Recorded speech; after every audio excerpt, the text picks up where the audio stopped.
Hello students, it's Mr. Maines. I'm here to bring you another English content video. Hope you're ready to sit back and enjoy. Let's look at Act 1 of The Crucible. The entire act is just one scene, meaning it's only one setting. That is a bedroom in Reverend Paris's house. Let's go ahead and dive in and start analyzing. 1692, Salem, Massachusetts. If you miss church, it will be noted.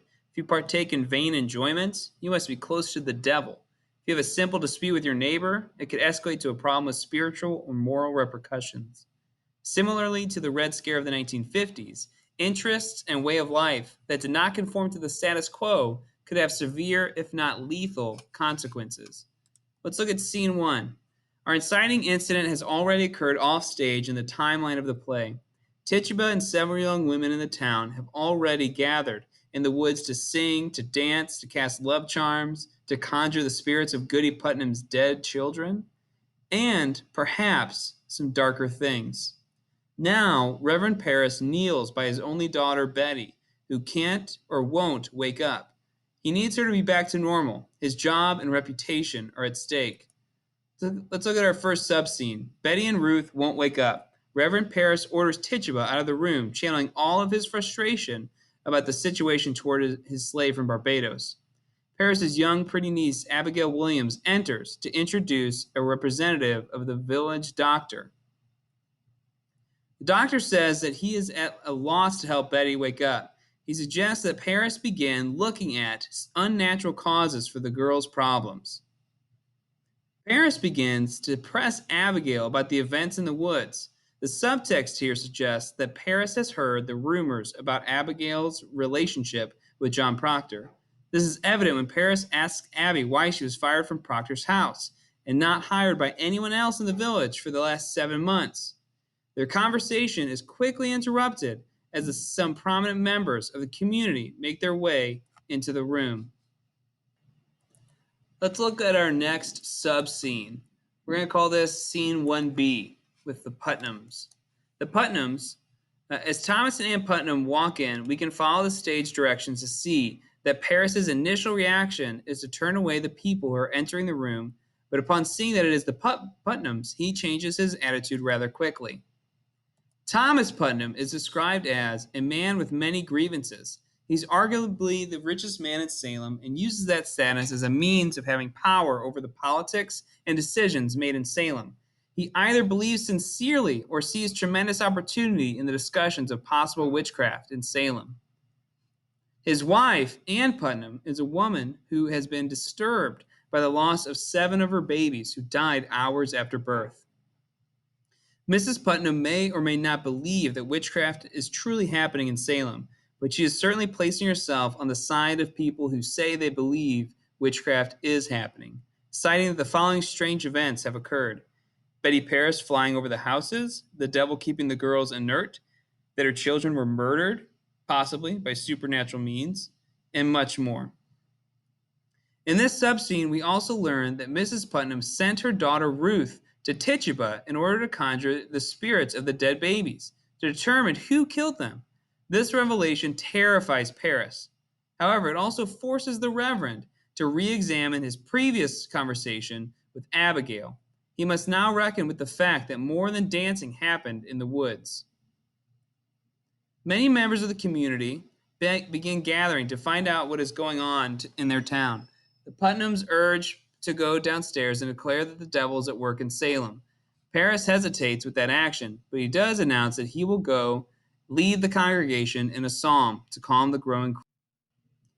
All right, we'll call this subscene 1C. The girls conjure their talking points. What would you do if your prank had gone south?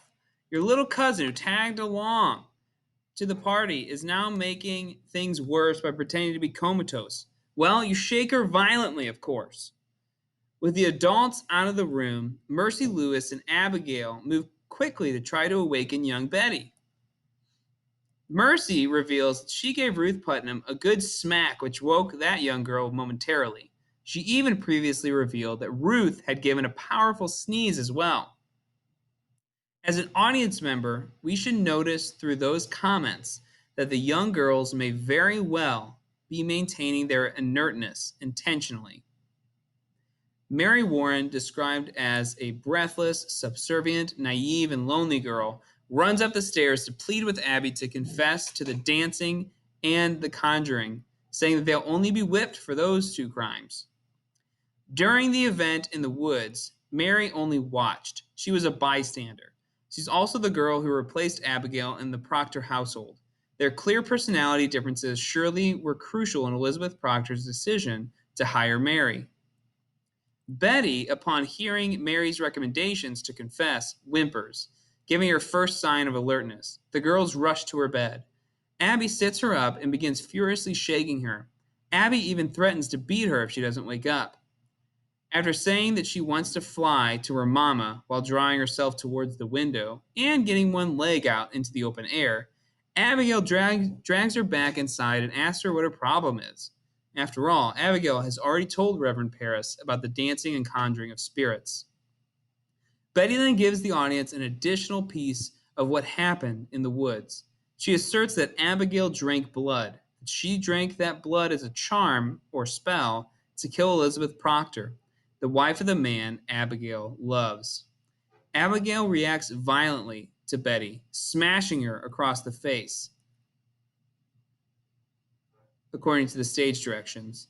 After that, Abigail goes into a speech aimed at the three other girls. She asserts that their story should only be and remain that all they did was dance, and that Tituba and Ruth attempted to conjure the spirits of the 7 Putnam daughters who died in infancy. To ensure the girls will hold on to the story, she threatens them, saying, "Let either of you breathe a word or the edge of a word about the other things, and I will come to you in the black of some terrible night, and I will bring a pointy reckoning that will shudder you."